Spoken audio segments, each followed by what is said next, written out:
como parte da obtenção de notas da disciplina Patrimonialização e Preservação da Cultura Amazônica, nós, integrantes Júlio Salles, Letícia Sampaio, Mariana Rebouças, Regiane Lima e Tássia Patrícia, vamos trazer como local de preservação de um bem cultural da cidade de Manaus a Praça da Saudade. E nesse aqui aos monumentos presentes na cidade de Manaus e, mais precisamente, os presentes na Praça da Saudade, que são comumente alvos de vandalismo por conta da população que não conhece a importância deles, sendo monumentos que retratam a arquitetura da nossa cidade, nossa história, tradições, e esses monumentos nos trazem conexão e sentimentos de pertencimento com nossa cultura.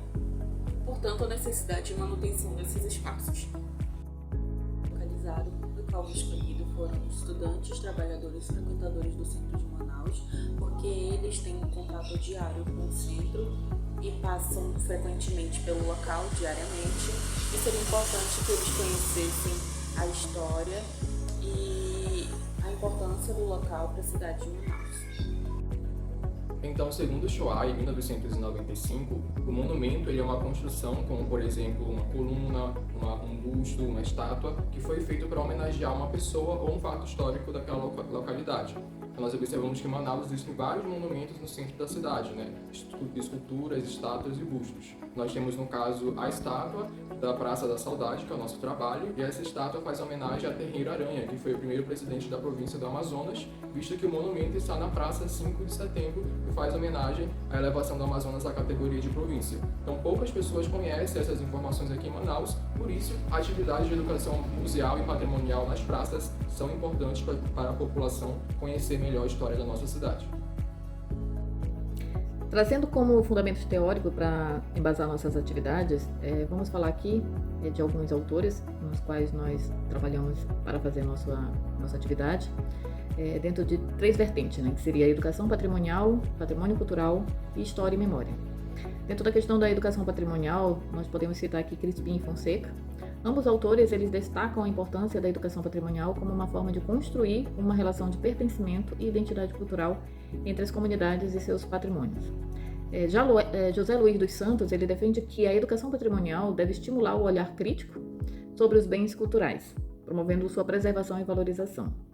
Dentro da questão do patrimônio cultural, nós trazemos aqui como autor, né, como questão teórica, François Chouai, que ele aborda a relação entre o patrimônio e a memória coletiva, destacando como a preservação de monumentos e espaços históricos ele contribui para fortalecer a identidade social. E dentro da história e memória, trazemos Pierre Nora, que trabalha o conceito de lugares de memória, que ajuda a compreender como o espaço como a Praça da Saudade, por exemplo, se torna ponto de referência histórico e cultural. E nesse sentido, para que haja a concatenação do saber com a prática, é importante que façamos algumas atividades. Por exemplo, palestras, oficinas, visitas guiadas, a gamificação. Então, o nosso grupo entende que a partir do saber, a gente precisa ter uma atividade prática, sempre salientando a importância desses monumentos para a cidade, para a região. Então, vamos sempre fazer essa concatenação do saber, tá? E como é que a gente pode dimensionar essa ideia? Como é que a gente pode dimensionar esse saber e essa atividade prática? Sempre que ocorrer uma palestra falando sobre o monumento pontual, nós vamos fazer sempre uma gamificação, ou sempre fazer uma oficina, ou tentar fazer uma atividade guiada, para que a partir disso, esse indivíduo, esse grupo, ele consiga entender de fato qual a importância daquele espaço para a região. A gente sabe que muitas vezes a ideia de compreender um assunto, de estar ali sempre na teoria, ela é muito diferente de quando você emerge na situação.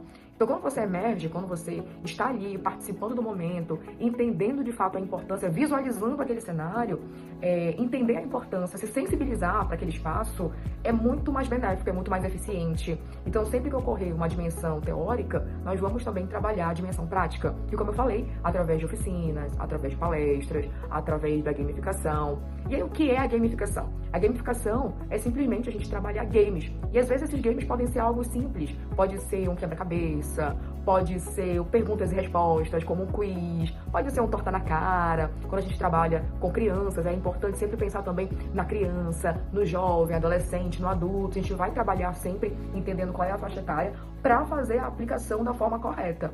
Então, se formos trabalhar uma visita, por exemplo, com adultos, a gente vai trabalhar essa dimensão a partir de um quiz, por exemplo.